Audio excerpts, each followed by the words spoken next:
Welcome to the Savvy Woman Show. I'm Catherine Magana, a certified financial planner professional, here with Rachel Ivanovich, a wealth advisor and tax strategist for Savvy Woman Wealth Management, where we educate, enlighten, and help women learn about money and help them with their financial futures. But the purpose of the Savvy Woman Show is we're really here to educate women on not just financial related topics, but also life in general. And every show we interview authors, female entrepreneurs, advocates, and much more.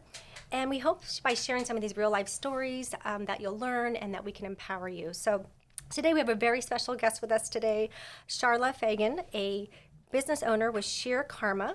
And Sharla is a soul healer and a certified emotional intelligence life coach. So welcome to the show today. Thank you very much. Thank you very much for having me here. Of course. So I guess before we jump in, we just kind of wanted to know a little bit about your business. Like, it sounds like you being a soul healer, like what is it that you do? And maybe you can share a little bit about your company. Well, there's two different avenues of what we do here in Shear Karma. I am a soul healer, but I'm also a hairstylist. And in a sense, hairstylists are type of soul healers. So we are there for you, providing a healthy service for getting your hair done. Therapist. Because it is. Like I know everybody got kind of you're with them for so long, especially if you're getting hair color, or it's not just a cut. It's like you're there for hours. It's something that I've been doing for a long time. And I didn't realize that I was doing it in a different way. So I've been doing hair for 30 years. Yeah, I saw that. 30 years, a long time. I started doing hair while I was in high school, so I'm still young. So you knew what you wanted to do, right? I knew what I wanted to do right off the bat. That's unusual and unique. So what I realized that I had this gift. It was a gift to be able to bring joy to people. And I had this light around me, and every time a client would come in and they would feel just whatever, sad or stressed or anything that happened in their life, they always felt better. And it wasn't just about their hair. I was say, sometimes when you leave, you're like, oh, you love getting your hair done. But yes, like you said. It's a different experience. And even when you're in the salon and you're getting that shampoo I was going to say the massage, it's about releasing. It's about releasing and giving that time for yourself to be able to treat yourself. And it's something that all women or even men give that excuse. I'm going to treat myself. I need my hair done. And as we know, a few years ago, when we were all not able to go in the salon, we realized how important it was. I think I had 5 or 6 different hair colors that year. I was like, what color do I want to do this week? And it wasn't even just about getting your hair done. It was the whole experience of going and getting your hair done, because we all realized that we could do our hair at home, but it just wasn't the same. Definitely It just didn't have the same impact. And it's the impact that you feel about yourself when you go and get your hair done at a salon. And it's the ambiance, it's the experience, it's the feeling that you get, but also how hairstylists, they touch somewhere where you don't normally get touched, and that's the crown. The crown chakra is the head. That is the most powerful point to release everything. You release stress, you release a lot of things that you don't even realize that you're holding on to. And so when I was venturing into learning more about my gifts, I realized that we all have gifts. We just need to tap into them. And so I just embraced my gift within the salon. And I brought in the holistic practices and soul healing practices along with doing hair. So I do that behind the chair, but then I also ventured into doing it in a private setting. That's so interesting. So you are a recent recipient of a Carlsbad Business Award. Yes. So tell us a little bit about that. The Kindness Inspirational Award I won. Congratulations again. Thank you very much. It really brought a lot of light to me, because that is what my brand is all about. It's about bringing kindness and awareness to everyone. And it's not just us in the salon, it's everybody. And I always say that it starts with you. When you feel that love and kindness within yourself, you spread it to others that are around you, and everybody feels that light around you and that kindness around you. And then what happens is it's like it's like a domino effect, you know, and they always hear that saying when you drop a pebble in the water and how it ripples out. And that's what it is. So spreading kindness is what I do, but it's about love. It's about spreading kindness and love for everything and everything around you. The earth, the room that we're sitting in, the people that we're around, that's very important to have gratitude. And so I was very grateful that that award did make an impact for other people wanting to spread kindness as well. Well, and it was interesting because I remember seeing you be the recipient of that award, and I went up afterwards, and your daughter was there to be there with you and acknowledge you. And just, I think when, obviously, I don't know you very well yet, but I can just see that the love and the kindness that you have as a person. And it's interesting because I know, I'm guessing you didn't even know you were going to get that award. And it's like, I think that that's amazing that when you can give and give and then you get acknowledged for that. So once again, congratulations.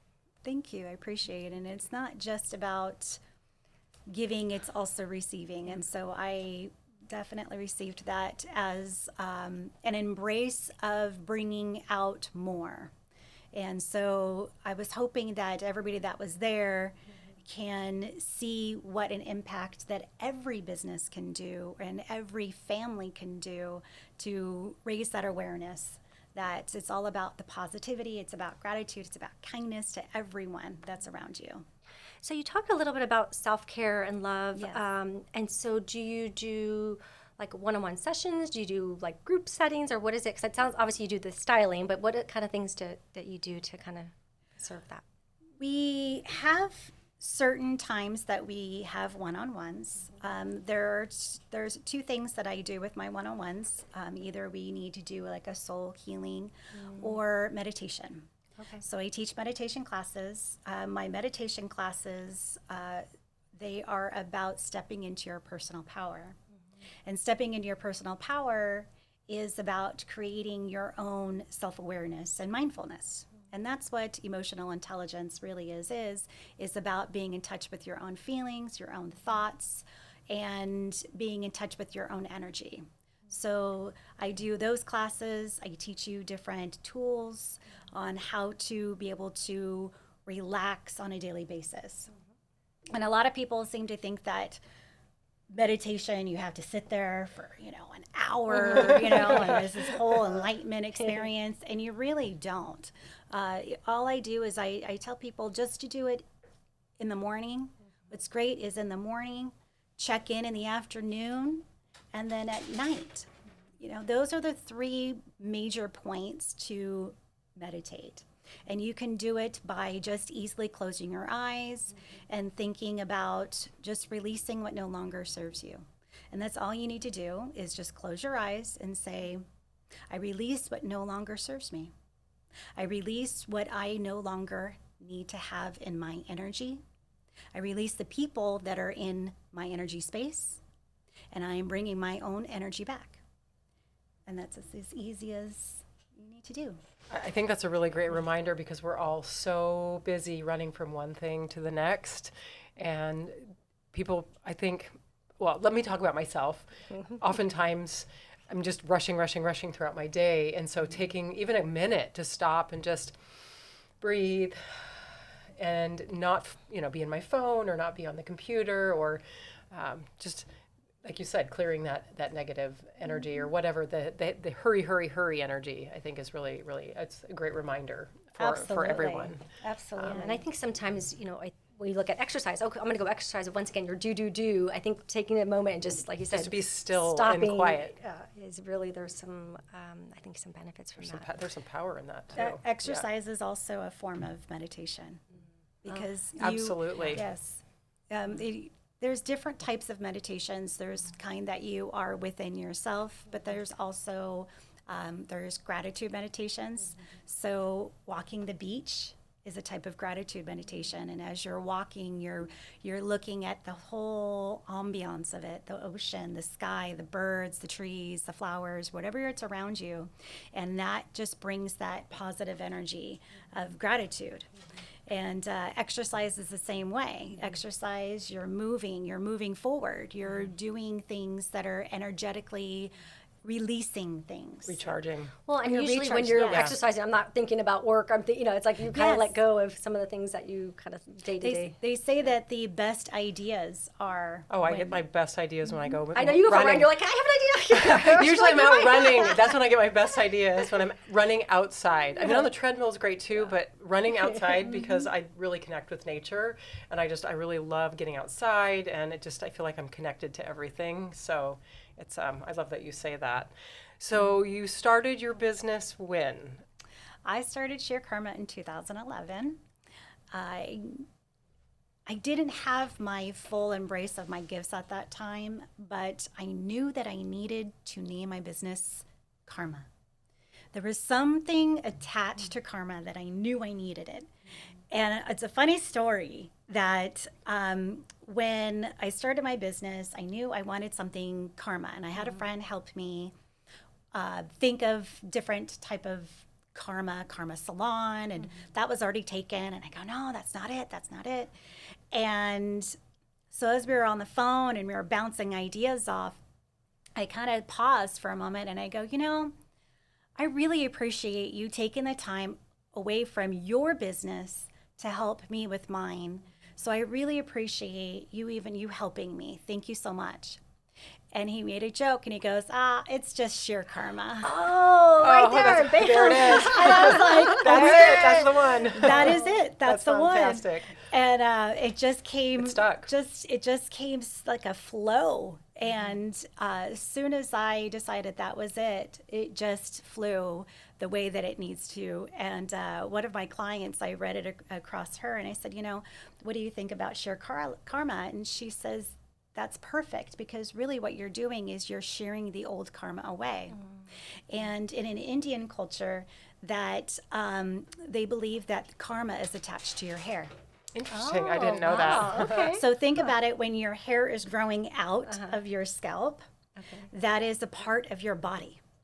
So whatever is going on with your life at that time, Is that why my hair's going curly? I'm like, what's happening? it's energetic. So it's your energy is all throughout your body and outside of your body, because you have your aura. So your hair grows, and that's a part of where your life was at that time.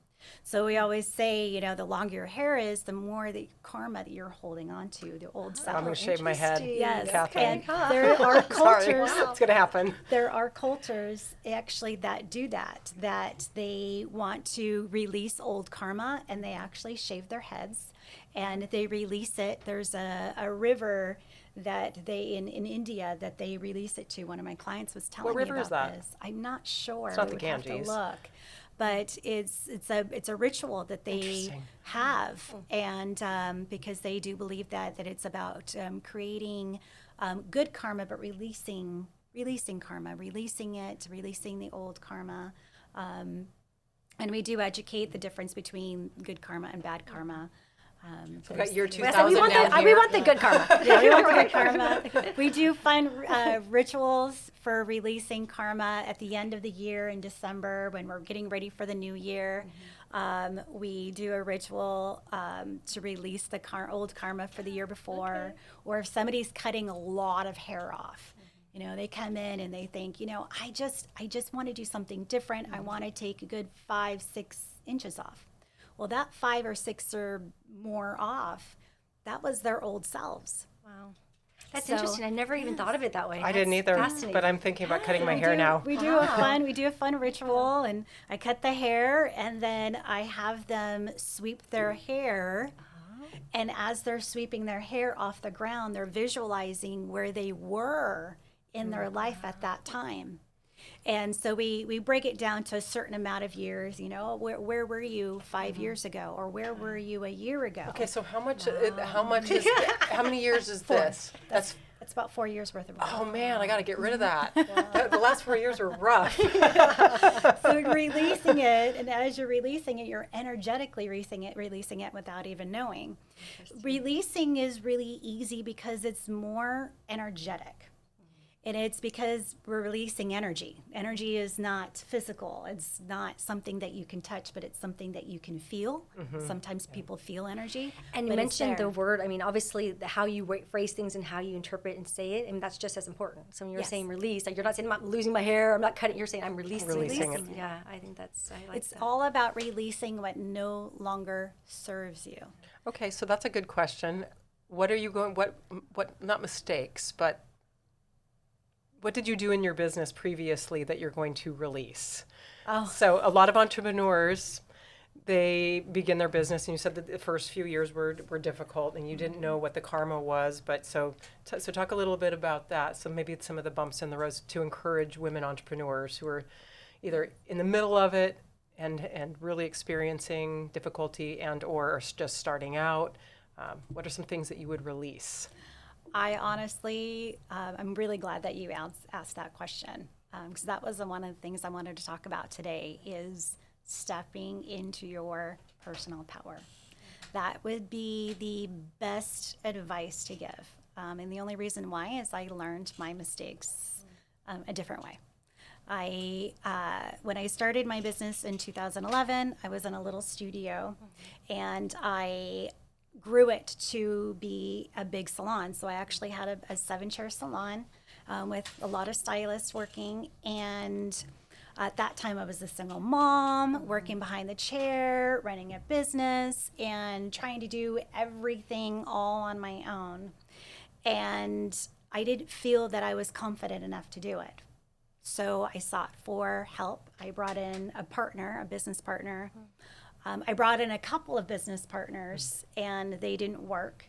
And the last one was the biggest lesson of them all, that they stole from the company. Oh, no. And yes, and I was forced to close down that salon Yeah, and I read about that in your start article. and rebrand. So hard. And everybody was mad. I mean, I had all my clients were upset and everything. And I was upset about the situation, but I was more okay. I was okay because I knew what I needed to do. And it was a lesson that I had to learn. So I was more mad at myself than being mad at the other person, because I realized that I'm the one allowed it to happen. So for entrepreneurs is stay in your power. So what do you mean by that? So if I was a new entrepreneur, explain that a little bit. Don't let people run your space. So do you think maybe you getting too big too fast, or maybe kind of finding the right people slower? It was Yeah, finding the right people. Yeah. It was finding the right people. The opportunity that happened definitely came fruition for me for a reason, but I didn't have full confidence within myself to be able to do it on my own. I felt like I needed help. And it's always good to ask for help, but it's also keeping those boundaries.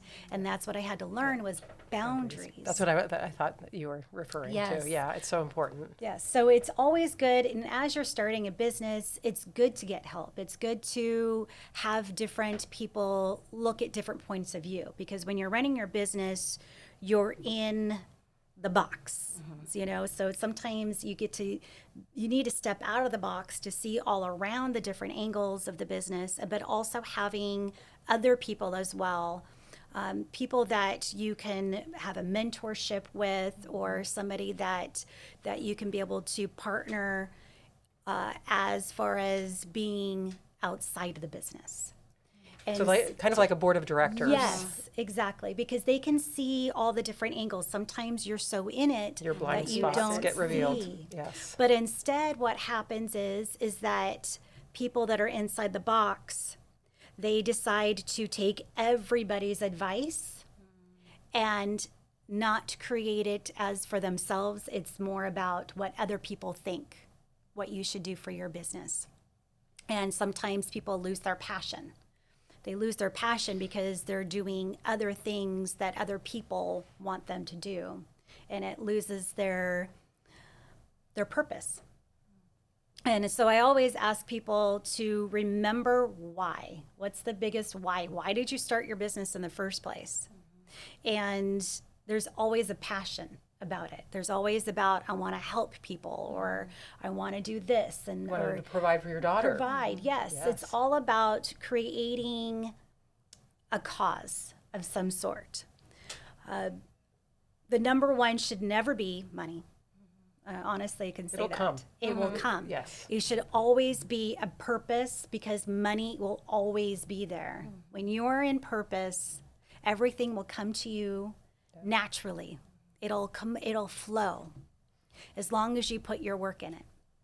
And obviously it reflects, clients know when you're passionate about something. And when you're authentic. Yeah. Yeah. I think that's definitely. Absolutely, absolutely. So maybe you can share like a typical type of client that you work with, or if you have a specific client that you kind of are looking to work with. I don't know if it's like a certain professional, or just all open, or is it all female, male, or what is it? What kind of clients do you serve? Well, we are a gender neutral salon. Okay. So it doesn't matter what you are. as Okay. long as you have hair on your head. There you go. Nice. But we are a non-toxic salon, really. So we're green. We recycle everything. We use non-toxic products, non-toxic color. So majority of the people that come to see us, that's what they would like to find. They would like to be more health conscious, earth conscious. So usually those are the people that we want to be able to provide for. There's so many salons in the area. We're all talented hairstylists. We're all going to do beautiful hair. It's just really all depends on what experience. And that's really what we're here for. It's about creating that experience of you coming in and getting your hair done, Getting and pampered. getting pampered, Yes. and so forth. We have to come to see you. So tell us a little bit about, how do you manage life and work, and how do you balance it all, and maybe some fun things you like to do? Balance is mostly just what I enjoy doing. Really, I enjoy being in nature. I enjoy being with family, and myself. I do take a lot of time for myself now, and it's one thing that I have learned later in life. Prior to me taking care of my child when she was little, I wasn't able to spend a lot of quiet time, and I now know how important it is. So I always have my mother clients, and my clients that have little kids, to make sure that they have that quiet time. So that's just like what I do, and helping others. That's really what I enjoy doing, because the people ask, "What's your hobby?" Well, helping others. That was my next question. What are your hobbies? Helping others, really. Yeah. That's what I enjoy doing. And then what's the best way for our viewers to reach out to you? I don't know if you have a website or phone number. What's a good way to connect with you? The best way is our website, www.Shear Karma Salon, or Instagram, which is also Shear Karma. Okay, great. So as we were kind of talking, obviously you shared purpose and you self-care. I mean, there's a lot of, and mindset, and just really being in the moment. And I definitely think that taking care of yourself is important. And so as I kind of look at how does this tie into kind of financial planning in life, I definitely think if you take care of yourself, women in general live longer than men typically. But I definitely think if you're continuing to take care of yourself, planning for your future and making, you can live longer, and if you take care of yourself now, it'll definitely benefit you later. And it's interesting, women live an average 6 years longer than men. And when you kind of think of, long term, then, planning for if there's any type of long-term care needs or things down the line. So it's hard when you're young and you feel great now, but I definitely think you want to take care of yourself now so you can live till 95 or 100 or whatever, however old you want to live to. So making sure that along the way that you're saving enough so you can live that big lifestyle and live a long time. We also do have some workshops, and we do videos and podcasts. We actually have a Savvy Woman Invest on Purpose webinar that we've done. So you were talking about purpose. We do some exercises on that there. And so you can find those at our savvyup.com. And we do appreciate you coming in today, Sharla. You are amazing, and thank you for sharing your story. Your light really does shine. Oh, thank you. Yes. I We can appreciate see you. you have a lot of heart and kindness in you, and Thank we you. wish you much success in your future and with expanding or whatever, whatever direction that takes you. So I have a whole different perspective on hair now. I do so- too. Yeah, watch out. We're both going to come in with these I know, cute I was little like, bobs hey. next time. It's all about taking care of yourself inside and out. Yeah. And that is the most important, especially for what you're saying as far as women's health and wealth. Yeah. And just taking care of yourself all around is very important. Yeah, I found a great quote. It said, "The best investment you can make is an investment in yourself. The more you learn, the more you earn." I thought that was, agree. yes. And take care of yourself. You have to take care of yourself. Well, we've come to the end of our show today. Rachel Ivanovich and myself, Catherine Magana, want to thank you for joining us. And remember, knowledge is power for successful investing. Never stop learning and savvy up. Please stay tuned for important regulatory disclosures. Savvy Women Wealth Management is an SEC registered investment advisor. The opinions expressed in this program are for general informational purposes only and are not intended to provide specific advice or recommendations for any individual or on any specific security. It is only intended to provide education about the financial industry and how we may be able to assist. To determine which investments may be appropriate for you, consult your financial advisor prior to investing. Any past performance discussed during this program is no guarantee of future results. As always, please remember investing involves risk and possible loss of principal capital. Tax considerations presented may not be appropriate for every individual circumstance. A tax professional should be consulted before making any decisions about your tax liability.